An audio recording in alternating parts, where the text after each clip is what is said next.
Ano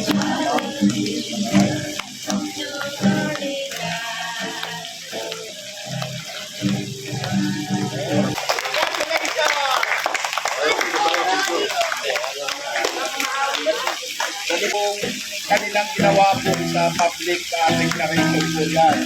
Para isang kasal, di ba, kung magsulta, nagkaroon na ng unawaan, pero bakit pinakasal sila, maraming witness. So lahat po ng iglesia ay witness sa inyong pakikipag-ibig sa isa't isa sa ating Panginoon sa Kristo. Una-una, tandaan nyo, kabilang na kayo sa pamilya ng Triumphant Life in Christ. Kaya bilang pamilya, alam namin na kumbaga ang inyong pamumuhay bilang isang bagong Kristiyano na binago na ng Panginoon. At may obligasyon ng iglesia. So may obligasyon ng iglesia na kayo ay turuan, kayo ay palaguin spiritual.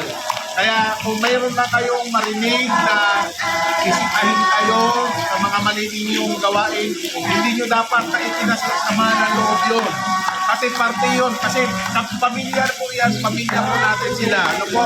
Kabilang po kayo sa pamilya. Ganun din po, may obligasyon din sila na kayo po ay turuan, tulungan, ano po, intindihin para kayo ay lumako sa pananampalataya Kristiyano. Ano po? Kaya dapat yung ugnayan na yun, dapat nasa puso natin. Ano po? Kasi ang ano naman natin pinaglilingkuran ng ating Panginoon. Ha? So, kung meron na mga matatanda sa iglesia na tinapik tayo, hindi po dapat tayo kasama ng loob. Kasi parte po yun talaga. Hindi kayo hayaan na lumago. Sabi nga kayo ay binago na, di ba? Kayo ay binago na ng ating Panginoon Kristo. Kung patuloy kayo lalakad sa luma yung buhay, kasi sino magtuturo sa inyo? Yung sa labas? Hindi po yun ang magtuturo sa inyo. Ang magtuturo sa inyo yung nasa loob ng iglesia. Amen.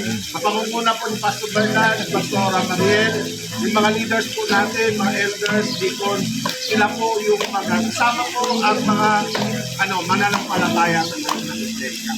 So, obligasyon din ng church na tingnan din po, unawain, gabayan din po sila. Kasi bilang isang maliit pa na sanggol, maraming pagkakataon na nagkakamali kayo. Ako. So, ang dapat na relasyon ngayon ay magiging itibay, lalalim po para sa kaluwalhatian ng ating Panginoon. Tama?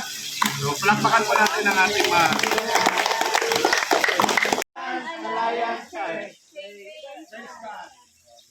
ulitin na, pag hindi na perfect, ulitin yan. Pag hindi sabay-sabay. Huwag na sumulog, ha? 1, 2, 3.